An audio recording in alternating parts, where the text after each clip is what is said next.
Hi, I'm John Cruz, and I've got 3 different Gamakatsu treble hooks here, and they're all number 2 size.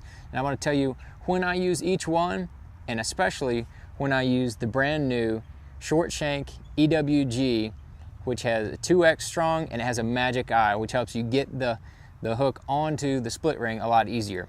Now that's the hook right here in the front, and it's got a shorter shank, which means the shank of the hook from the top down to the bottom is shorter than these other 2. So what that allows you to do is that you can put a bigger sized hook on a smaller bait, and they're not going to get tangled. And that once that EWG style hook hooks the fish, they are not coming off. I can tell you that right now. These things, they hook them and they hold them. And with that 2X, you're not going to have to worry about bending them out. So you can actually fish this little treble hook on braided line. If you're fishing for big fish, you're fishing around grass, or if you just want to horse the fish in, if you want to have it on a big topwater bait, you can get away with these the 2X strong hooks, that EWG, and being that they're Gamakatsus, they're super sharp. So you're not going to have to worry about getting that penetration as long as the water's warm enough.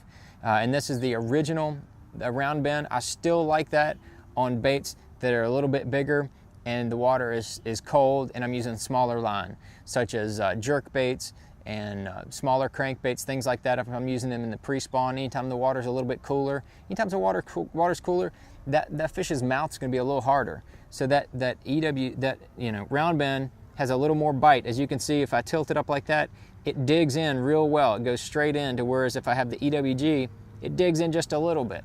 And so when the water gets warmer, that's when I like to go to the EWG style hook, because you don't need as much bite. The fish's mouth is a little bit softer, but once you hook the fish on these EWG style hooks, man, they just stay on. So for more information on these sticky sharp Gamakatsu treble hooks, you can go to spro.com and also gamakatsu.com for more.